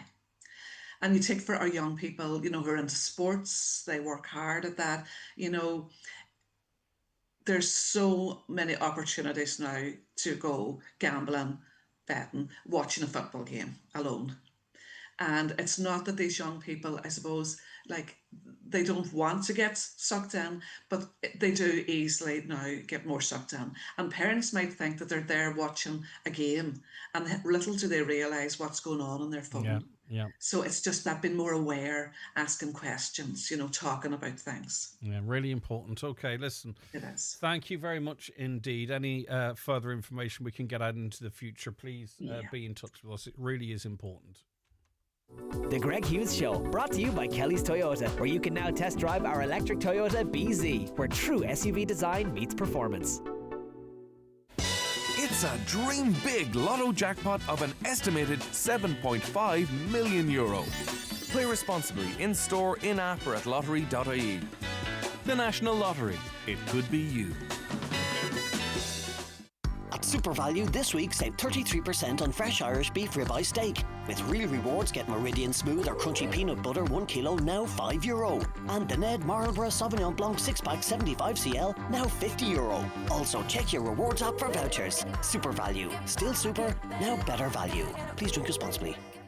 Sometimes it's just bad luck, but sometimes it's negligence. From minor bumps to life-changing injury, every accident has a story. Time to call McElhenney and Associates. They'll assess the situation, advise on solutions, and lead the way if any litigation is to follow. From motor accidents and workplace accidents to slips, trips and falls, call today on 074 917 5989 or find us online. Let's get you started on the road to recovery. McElhenney and Associates Solicitors, Stranorlar. How can we help? In contentious business, a solicitor may not calculate fees or other charges as a percentage or proportion of any award or settlement. If you have a cough, flu, sore throat, or if you're just feeling miserable, don't suffer through it. At McGee's Chemist, we have the expertise to help you feel better. Our pharmacists and experienced staff will recommend the most effective over-the-counter solutions and give advice on how best to manage your symptoms. At McGee's, we have a wide range of trusted brands and products to help you recover. McGee's Chemist, Main Street, Letterkenny. For healthcare help and advice you can always trust. The search for the right mortgage isn't easy, but it's always better with PTSB. So whether you're buying, building, or moving, you'll get a team of your own to help you find the right rate. With dedicated options for energy-efficient homes and an online portal to track every stage of your application, start your mortgage search with PTSB. Apply online today. PTSB. Altogether more human. Lending criteria, terms and conditions apply. Over 18s only. Security and insurance is required. Permanent TSB PLC trading as PTSB is regulated by the Central Bank of Ireland. Highland Radio weather updates with McElhenney's. Looking for the perfect outfit for an upcoming event? We have new occasion wear styles arriving every week. Visit us in Ballybuffet or shop online at mcelhenneys.com. So later on we'll see more sunny spells with a good deal of dry weather, and we're seeing that now across the northwest. That will continue through the afternoon and into the evening with a southerly breeze, temperatures of 7 to 9 degrees. Now the 50th Donegal Sports Awards banquet will take place on Friday the 30th of January in the Mount Errigal Hotel. Is it the 30th? This Friday. So today's the 28th, 29th, 30th. Of course it is, yep. And to discuss this, I'm joined in studio by Paul McDade, Secretary of the Donegal Sports Star Award. Now, Paul, we don't have to sell any tickets, right? Sometimes we're flogging tickets, not for your event, for different events. No. Not this time. 50 years, half a century. It's astonishing. And I think there must have been something happened in this county 50 years ago, because over the last 2 or 3 years, the amount of big things or clubs or events that have hit 50 years is really quite remarkable. Can you give us a brief history of its inception? Well, the first event was held in the Mulford Inn in 1976. It was the brainchild of my late dad, Brendan McDade, who believed at the time that there was not enough emphasis placed on the important role that sports played in our lives. Yeah. And that neither the government, the county council, nor the schools really relished or really valued sport at all. So my father felt that there was a need to create an awareness of sport in people's lives, and that was his motivation. So he met with his friend Harry Blaney at the time, and they come up with this idea of a Sports Star Awards, an annual Sports Star Awards event to commemorate the sporting achievements of all the sporting heroes in Donegal, and also to appreciate the work that volunteers did in sport. It was a great vision back then, really, to sort of understand that it's not just the people who are doing the stuff on the pitch or the track or wherever, it's those that support them. And Paul, does history give us much information as to, how big it was from the get-go? Because this, or was it a slow burner that built up to something as significant as it is now? The first event was pretty. The first of all, they had no money, so they approached the Milford Inn Bingo Committee for sponsorship. And eventually they agreed to sponsor the event to the tune of, I think it was £300 at the time, right? And the that allowed them to fund get the funding for the event. So then they went and they approached a number of prominent individuals and other different sports, like Dick Duffy from Letterkenny, Patsy McGowan. There are a number of people that they got together, and they discussed about how they would go about organising this event. They eventually then agreed on a format, and then they formed the first Sports Star Committee, and there was various people involved in that. Again, I don't know if you want to name them or not, but they were all dedicated people at the time. They met regularly at our home in Ramelton. Great memories for you. Well, you would have been young, but my mother would bring them in sandwiches and tea every night, and it was very exciting at the time. We were a big sporting family, so we loved the idea of the Sports Star Wars.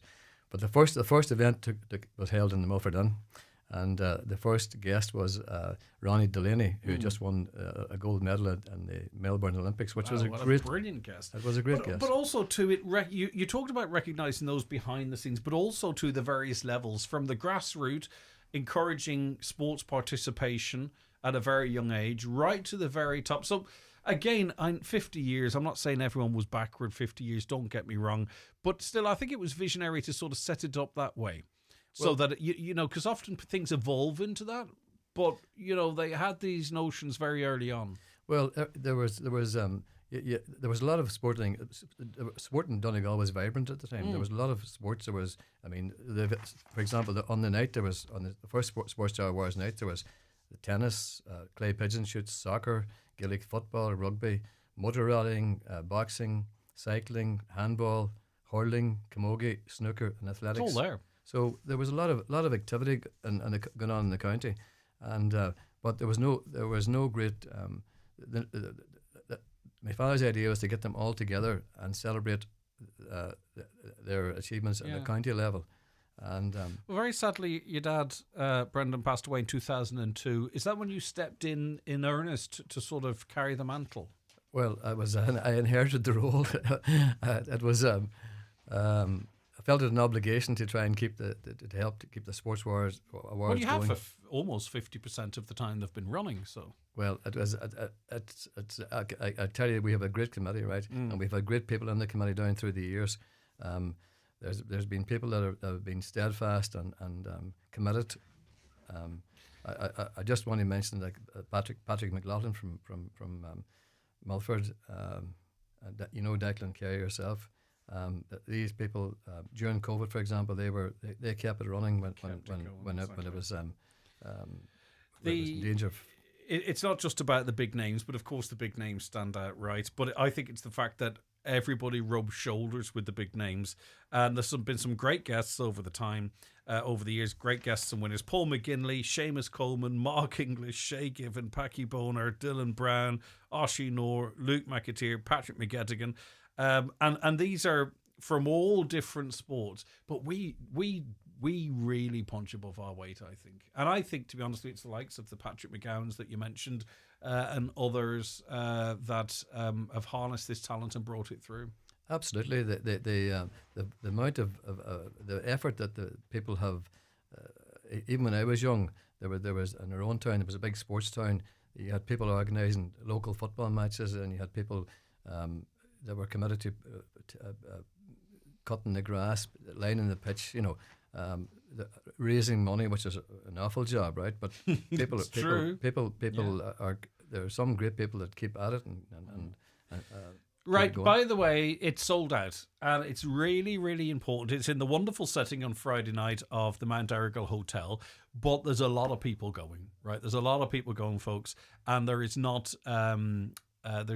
an infinite amount of parking. So I know, Paul, you're really keen for people to make sure they get there on time so the event can start when it's scheduled to start. As I say, over 600 guests, right? So don't find yourself panicking and rushing. Enjoy the night and give yourself time to get a parking spot or get dropped off or whatever it might be. You're expecting, there's going to be big crowds, right? Absolutely. And our special guest this year is Brian Kerr as well. And I've he's good value. Well, I have a personal. Actually, I'm delighted he's doing it because I've got a personal relationship with him. I was actually played in one of his football teams years ago, and but he just a personal story. When I got actually very ill back in 2000, right? Right. And I hadn't spoken to Brian Kerr for years, and Brian rang me out of the blue, and he said, "I heard you weren't keeping well." He says, and I said, "Yeah, I'm through a bad time here," and he said, "I'm coming down to see you." Wow. Now, that's the measure of the man. Yeah. Okay. Brilliant. Brian Kerr's the special guest. I presume reflecting on the 50 years, marking an amazing milestone, and of course, the awards, the banquet, the entertainment. Get there early. Get there early, people. And have a great night. I'm dead jealous of you all. Right. Okay, Paul, thanks very much indeed. Beaten by the clock. Thanks, Greg. Thank you. All right, that's Paul McDade, Secretary of the Donegal Sports Star Award, who is doing his dad proud, carrying on the fantastic work of his dad, Brendan, helped by a wonderful committee. And it takes a committee, a big committee, a dedicated committee to keep such an important part of the sports calendar on that calendar. Back tomorrow morning at 9. Have a great day, everybody. The Greg Hughes Show, brought to you by Kelly's Toyota.